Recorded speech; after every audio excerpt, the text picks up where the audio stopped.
Pueden dar un fuerte gloria a Dios en esta hermosa mañana. ¿Cuánto podemos darle un aplauso al Señor? Ustedes dirán, este muchacho molesta cada rato con los aplausos, pero es que me gusta transmitirle el mismo gozo, el mismo ánimo que siento cuando vengo a la casa del Señor. Qué privilegio poder estar en su casa, qué privilegio alabarle, adorarle.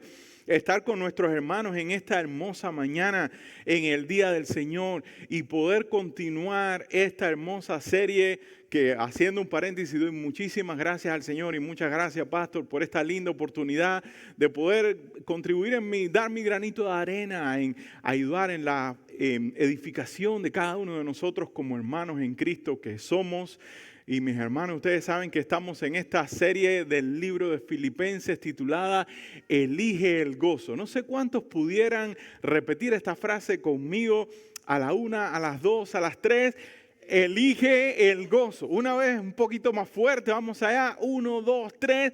Elige el gozo. Muy bien, elige el gozo. No hay mayor frase, lema, por así decirlo, que nos pudiéramos llevar en esta mañana a nuestros hogares que el título de la serie Elige el gozo. Y así como nuestro pastor nos ha venido enseñando en el primer capítulo de Filipenses, vamos a adentrarnos hoy y comenzar a estudiar el segundo capítulo de esta hermosa carta del apóstol Pablo a la iglesia de los Filipenses, que ustedes saben que él la escribió mientras él estaba preso en Roma, encadenado a un soldado romano, sin comida del Estado, teniendo que recibir la ayuda de los hermanos, teniendo que su libertad limitada, donde quiera que él iba, tenía que estar acompañado de ese soldado romano, y cómo él estaba gozoso en medio de esta situación, porque podía predicar el evangelio a todos los soldados romanos, a la élite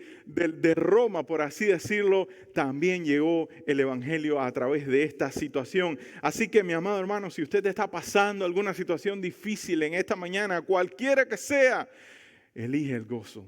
Elige el gozo, vale la pena elegir el gozo.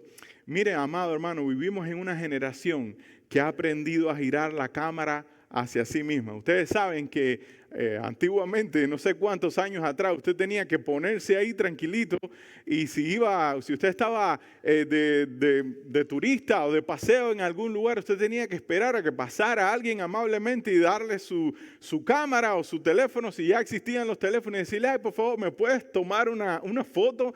Así que usted se quedaba bien tranquilito ahí esperando que le sacaran la foto, confiando en Dios que esa foto iba a quedar bien.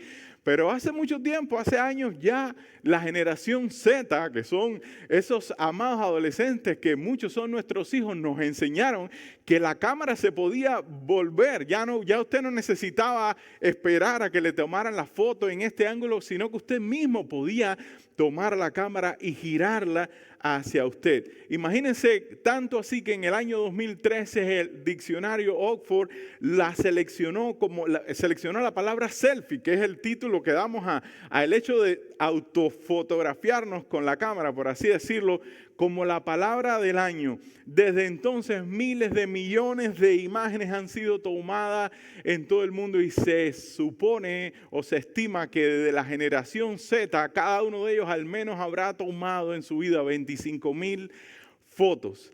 Algunos de ellos, especialmente los varones jóvenes, han perdido su vida tratando de tomar fotos, selfies, o sea, autorretratos de sí mismos en situaciones difíciles, y por tratar de tener la mejor toma, pues han perdido su vida.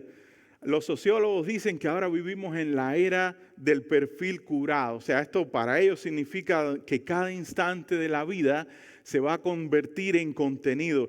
El lente ya no es solo para captar momentos, sino para construir una imagen, el mejor ángulo, el filtro ideal, la pose más calculada. La cultura nos va a susurrar: hazte ver, hazte notar, hazte celebrar.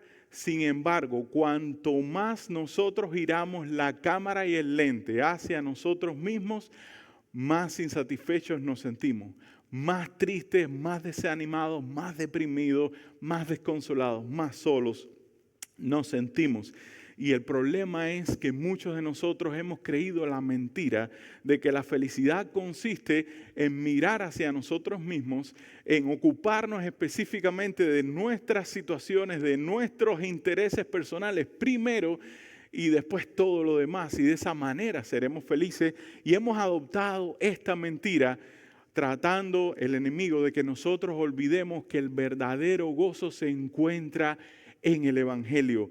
El verdadero gozo se encuentra, vamos a estudiar hoy, en la humildad que nos enseña Jesucristo por medio del Evangelio. Y yo no voy a repetir el pasaje que ya nuestros queridos hermanos Fernando y Sonia nos leyeron, pero sí vamos a estar estudiando acerca de ese pasaje en esta mañana. Y el título de ese pasaje es Humillación y Exaltación en Cristo, aunque el título de nuestro mensaje en esta mañana es el gozo en la humildad. Como ustedes lo pueden ver ahí, gozo en la humildad. ¿Cuántos de nosotros nos gustaría aprender a hallar gozo en medio de la humildad?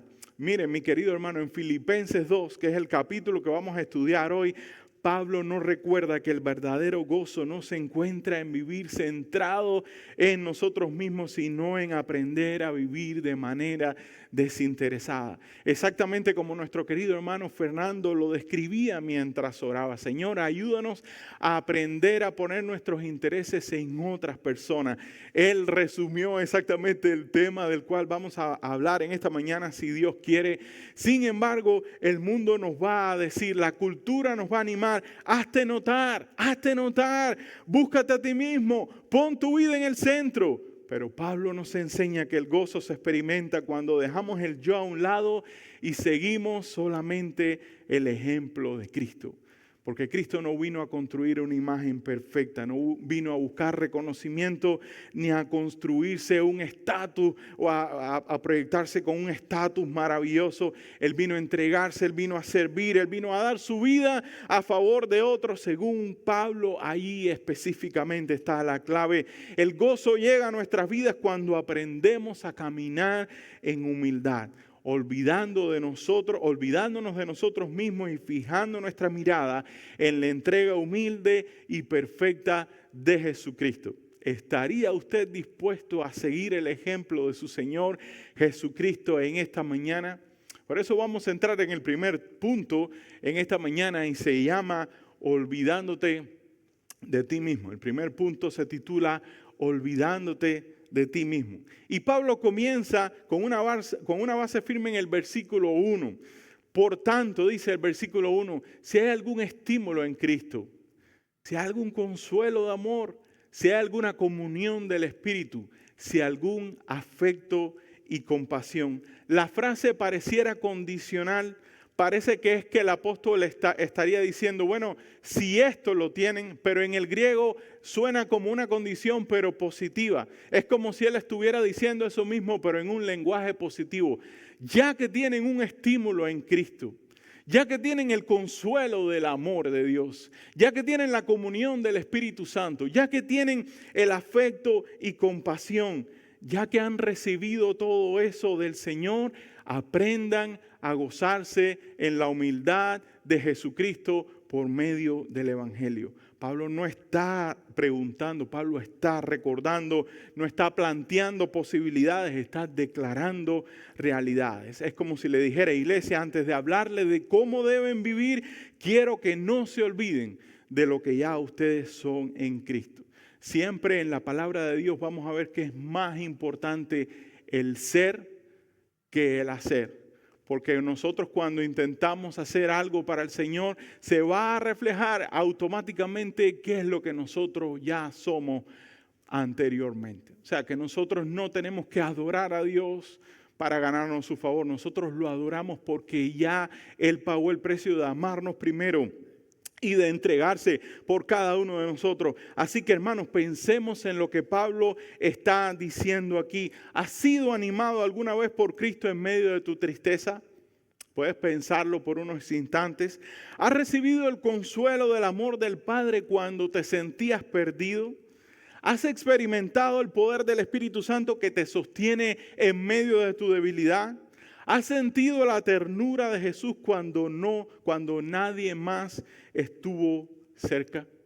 Piénsalo por unos instantes. ¿Has experimentado alguna de estas o todas estas preguntas que te he hecho en esta mañana? Si tu respuesta automáticamente es sí, puedes decir, es que yo soy cristiano. Tengo el Espíritu Santo viviendo dentro de mí. Tengo a Jesucristo como mi Señor y como mi Salvador. Por eso puedo experimentar la compañía del Padre. Pues quiero decirte, mi amado hermano, si tú y yo hemos experimentado eso, quiere decir que no fuimos salvados por ese maravilloso evangelio para vivir centrados en nosotros mismos, sino para vivir centrados en los demás, en las necesidades de otras personas. Y lo dice el versículo 2, dice, haced completo mi gozo.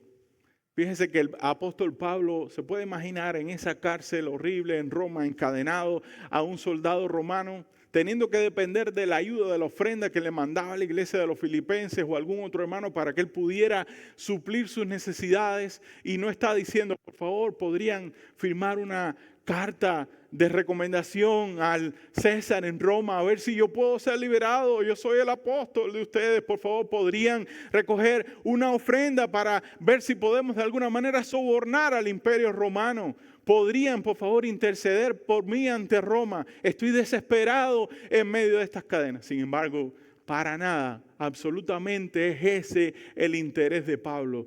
Él dice, haced completo mi gozo, y dice, siendo del mismo sentir, conservando el mismo amor, unidos en espíritu, dedicados a un mismo propósito. ¿Se pueden imaginar eso? Ese es el corazón de un verdadero pastor, como nuestro pastor que está aquí en esta mañana. No está interesado en su sufrimiento, en su dolor, solamente está interesado en la unidad del pueblo de Dios. Y se pueden imaginar cuando el apóstol Pablo llega ahí, como nos enseñaba nuestro pastor hace como 3 semanas, alrededor de 3 semanas, cuando nos explicaba cómo él llegó y cómo vio aquel grupo de mujeres que estaban tratando de buscar a Dios y cómo esta iglesia se formó rápidamente. Bueno, ahora él está en la cárcel. Y después de que esta iglesia ya está establecida, esta iglesia está creciendo espiritualmente, él lo que les dice, ¿saben lo que completaría mi gozo? Porque ya tengo gozo aquí en la cárcel. En la cárcel pudo escribir en ese primer encarcelamiento al menos 4 de las cartas pastorales, al menos 4 se escribieron en ese primer encarcelamiento en Roma cuando estaba en esa domiciliación carcelaria o penitenciaria. Así que él veía esta prueba difícil como un avance en el reino del Señor, como un avance del evangelio, y él decía, ya yo estoy gozoso aquí adentro, ya yo estoy gozoso, la gente está escuchando el evangelio, personas que no escucharían al cristiano común de la calle, me tienen que escuchar a mí porque me tienen preso aquí. ¿Quieren completar mi gozo? Vivan en unidad, tengan unidad en Cristo. ¿Y qué significa la unidad? Bueno, precisamente lo dice ahí en el versículo 2, siendo del mismo sentir, amados hermanos, siendo del mismo sentir, conservando el mismo amor, unidos en espíritu, dedicados a un mismo propósito. En otras palabras, tengan, le decía él a la iglesia de los filipenses, una misma mente, un mismo amor, un mismo corazón y un mismo propósito. Y mire, amado hermano, la unidad no es uniformidad. No significa que todos tenemos que pensar iguales. No significa que todos nos tenemos que vestir iguales. No significa que todos tenemos que bromear de la misma manera. O si comemos juntos, tenemos que comer el mismo plato. No, no es eso, mi amado hermano. Es que nosotros podamos estar unidos en el Espíritu, unidos en Cristo, donde solamente me interesa más el interés de mi hermano primero, antes que el propio mío. Solamente me interesa el avance del reino, el avance del evangelio, antes que mis propios intereses. Donde yo veo a mi hermano, lo veo en su pecado, pero digo, wow, ¿cómo su pecado me va a molestar si es que yo sé lo que costó el mío? Yo sé lo que le costó a mi Señor Jesucristo que cubriera mis propios pecados. ¿Cómo me va a molestar el pecado de mi hermano? Yo necesito vivir en unidad con cada uno de mis hermanos, tengan la forma que sean, sean como sean, con tal de que todos nosotros tengamos el mismo deseo. Porque aquí hay una verdad práctica, amado hermano, en esta mañana un mundo dividido necesita una iglesia unida. Usted podrá percibir rápidamente cuando usted sale a la calle, cuando usted va a su trabajo, cuando usted mira las noticias, que esta sociedad en la cual nos ha tocado vivir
el apóstol Pablo, el cual aunque existía en forma de Dios, el Hijo se encarnó para cumplir con la obra de redención. Y lo que hizo fue agregar una naturaleza humana a su ya naturaleza divina. Es la misma persona con dos naturalezas que funcionan de manera sincronizada, perfecta, para la gloria del Padre y para la unidad de la Trinidad, por así decirlo, y para el cumplimiento del propósito de Dios, en este caso, el plan de la redención. Así que Él no consideró el ser igual a Dios como cosa a que aferrarse, consideró no aferrarse a sus derechos divinos, sino que se despojó a sí mismo, tomando forma de siervo, haciéndose semejante a los hombres. O sea, esto significa que lo que hizo no fue dejar de lado su divinidad, dejar de lado su poder, sino que lo que hizo fue vaciarse. Es lo que quizás alguno de ustedes ha escuchado la palabra kenosis, que es una palabra traducida de un verbo griego, que lo que significa es vaciarse. Es lo que se hizo fue vaciarse de sus atributos divinos, en el sentido no de renunciar a ellos, sino de limitar su poder. O sea, el mismísimo Hijo de Dios se encarnó agregando la naturaleza humana a su naturaleza divina y viniendo a este mundo como un hombre, mi amado hermano, en debilidad. ¿Usted entiende eso? No es pecado, sino en debilidad, en el sentido de que Él iba a llorar, Él iba a sentir cansancio físico, Él iba a necesitar alimentarse, lo mismo que usted y yo. Iba a ser tentado en toda área, pero iba a ser sin pecado, para que pudiera ser la única ofrenda perfecta por el pecado. Por eso es que dice, se despojó a sí mismo, se vació, restringió sus atributos divinos. No los perdió, eso sería imposible que el Hijo pudiera perder sus atributos divinos. Es tan importante que nosotros entendamos esto, mi amado hermano, que ha sido debate a través de la historia de la iglesia por siglos y siglos. Lo restringió para tomar el camino del siervo. ¿Entiende eso?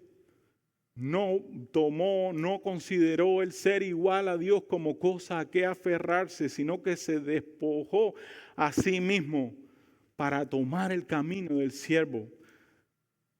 No nació en un palacio, sino en un pesebre. No creció en la capital, sino en Nazaret, que era un lugar olvidado, si ustedes recuerdan. No fue hijo de un rabino famoso, sino hijo de un carpintero, del carpintero José. Se convirtió en un trabajador con manos callosas y sencillas. Desde el inicio su vida estuvo marcada por lo humilde y lo ordinario. No buscó estatus, no buscó aplausos, no buscó poder humano. Como yo les decía, eligió el camino del siervo. El mismo que sostenía el universo en sus manos, se inclinó para lavar los pies sucios de sus discípulos. El que era digno de adoración se dejó humillar por aquellas criaturas por las cuales él había venido a morir. Por eso el versículo 8 dice, hallándose en forma de hombre, se humilló a sí mismo, haciéndose obediente hasta la muerte y muerte de cruz. Usted sabe que la cruz en el mundo romano era la muerte más cruel que existía. No había misericordia para este tipo de personas. Encima la palabra de Dios decía que esto era un símbolo de maldición, el castigo reservado para lo peor de la sociedad. Era un castigo público, era un castigo cruel, era un castigo deshonroso. En ese lugar de máxima humillación fue donde el Hijo Eterno decidió entregarse voluntariamente por cada uno de nosotros. El justo tomó el lugar de los injustos. El inocente fue contado entre transgresores. El inmortal se dejó clavar para que personas mortales como nosotros pudiéramos vivir. Y lo hizo no porque lo mereciéramos, sino porque en su amor eterno decidió pagar el precio de nuestra redención. Como dice 2 Corintios 5:21, al que no conoció pecado, por nosotros lo hizo pecado, para que nosotros fuésemos hechos justicia de Dios en él. El inocente Hijo de Dios, el inocente Jesucristo, sin pecado. El Padre lo trata como si fuera pecado. El Padre lo trata como si hubiera pecado, como la carga del pecado de cada uno de nosotros y a nosotros nos imputa, o sea, nos atribuye la justicia del perfecto Hijo Jesucristo, para que nosotros fuésemos mirados por el Padre sin mancha, sin arruga, ni cosa semejante. ¿Se puede imaginar eso? Por eso el versículo 9 dice, por lo cual, Dios también le exaltó hasta lo sumo y le confirió el nombre que es sobre todo nombre. Hasta lo sumo, mi amado hermano. Y le confirió el nombre que es sobre todo nombre, para que en el nombre de Jesús se doble toda rodilla de los que están en el cielo y en la tierra y debajo de la tierra, y toda lengua confiese que Jesucristo es el Señor, para gloria de Dios Padre. Se puede imaginar, puede detenerse aquí conmigo por un momento. El Señor Jesucristo elige tomar el camino del siervo. El Señor Jesucristo elige agregar a su naturaleza divina la naturaleza humana. Elige encarnarse en el vientre de una mujer a través de la maravillosa obra del Espíritu Santo, donde los hombres y las mujeres evidentemente no participaron. Se deja, se humilla hasta el punto de servirnos a nosotros, los seres humanos. Se deja maltratar, se deja humillar, se deja crucificar. Está 3 días y se levanta al tercer día, y nosotros podríamos decir, ¿usted cree que el Señor, el Padre, lo iba a dejar ahí? De ninguna manera. Dice que por eso es que Dios lo exaltó hasta lo sumo, mi amado hermano, y le dio un nombre que es sobre todo nombre. Bajo el nombre de ese nombre que es sobre todo nombre, toda rodilla se va a tener que humillar un día y declarar que Jesucristo es el Señor, que Jesucristo es el único Señor. Puede ser que lo tengamos que hacer después bajo juicio y condenación si no aceptamos a Cristo como nuestro Señor y Salvador, o lo podemos hacer ahora en gracia y misericordia. Y este nombre, mi amado hermano, que se le dio a Jesucristo es el nombre de Señor. ¿Sabe usted que los judíos, cuando tradujeron la Biblia al griego, la versión de la cual nos hablaba hoy nuestro hermano Xavier, que por cierto, excelente clase, Xavier, me disfruté muchísimo escuchar a Xavier. Sí, deberíamos darle un aplauso porque eso fue maravillosa esa clase. Hoy aprendí mucho, me gocé mucho. Como un dulce en almíbar. Usted se imagina cuánto disfruta un dulce cuando está en almíbar. Así estaba yo hoy en la clase disfrutando y aprendiendo lo que nuestro hermano Xavier nos trajo. Así que le animo a que usted venga a la clase todos los domingos a las 10:15 para que usted pueda aprender más de la palabra. Amado hermano, él nos hablaba, entre tantas cosas que nos mencionó, de la Septuaginta, que es la traducción de la Biblia del hebreo al griego. Y usted sabe que los mismos israelitas no eran capaces de pronunciar el tetragramaton. Espero haberlo dicho bien. Y es esas 4 letras que usted ve que dice YHWH. Así se escribía el nombre de Dios. Algunos nosotros en español, usando la fonética, decimos Yahweh, Yahvé, decimos Jehová. Pero los judíos no se atrevían a pronunciar ese maravilloso nombre. Ellos decían, por respeto al Señor, ellos decían Adonai, que también significa Señor. Así que cuando ellos tradujeron la Biblia del hebreo al griego, la palabra que ellos usaron fue Kyrios para referirse a Señor. Y esta es la palabra utilizada aquí cuando dice para que el nombre que es sobre todo nombre, para que en el nombre de Jesús se doble toda rodilla de los que están en el cielo, en la tierra y debajo de la tierra, y toda lengua confiese que Jesucristo es Kyrios. O sea, que Jesucristo es Yahweh, que Jesucristo es Yahvé, que Jesucristo es Dios. Y sabe usted lo importante que es esto, mi amado hermano, que nuestros hermanos en Cristo en los primeros 2 siglos del cristianismo les tocó morir y ser maltratados, martirizados a causa de este nombre que parece tan pequeñito, pero es el nombre del Dios soberano sobre la tierra. los romanos obligaban a las personas en el Imperio Romano. En los 2 primeros años del cristianismo hubo al menos 10 persecuciones en contra de los cristianos. Y en al menos 3 de esas 10 persecuciones fue muy cruel este tema, en el sentido de que los soldados romanos veían a las personas y le decían: arrodíllate, dobla tu rodilla y di Caesar, Kyrios, que no sé si lo pronuncié bien, porque es en la traducción griega, pero lo que le estaban diciendo es: di con tu boca, el César es el Señor. Y ellos descubrían a los cristianos, porque los cristianos ni doblaban su rodilla, ni decían el César es el Señor. Los cristianos se quedaban de pie y decían: Jesucristo es el Señor. ¿Se puede imaginar eso, mi amado hermano? Jesucristo es el Señor. Solamente a Él ha sido atribuido el nombre que es sobre todo nombre. Así que recuerde, cuando usted lea este pasaje, recuerde que Jesús es el nombre que al Mesías se le dio como humano. Él es el Hijo, la segunda persona de la Trinidad, que se encarnó y se le dio este nombre Jesús y Jesucristo, lo que significa Jesús, el Mesías. Pero aquí se está agregando la información más importante, y es que ese Jesús, Mesías, es el Señor. Y ese Señor es el nombre sobre todo nombre, sobre el cual se va a tener que doblar toda rodilla un día. Sean los demonios, sean los ángeles, sean los cristianos, sean los inconversos, sean los que lo reconocieron como Señor ahora o los que lo tengan que reconocer después.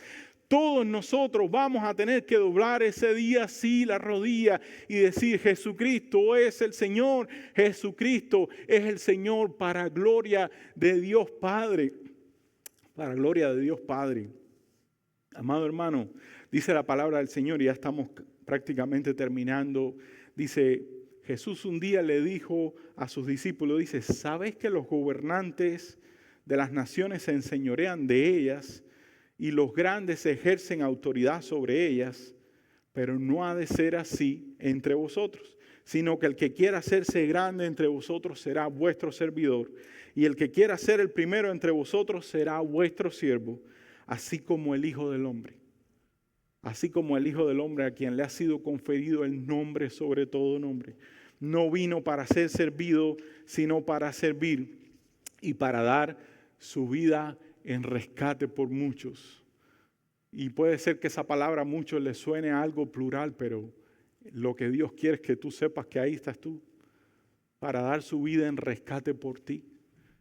¿Cuánto más en agradecimiento no deberíamos nosotros obedecer la palabra de poner nuestros ojos en el Señor y decir: Señor, dame la fuerza para vivir mi vida con el lente, el telescopio de mi vida, de mi mente, de mi corazón, puesto en las necesidades de otras personas en lugar de mis propias necesidades.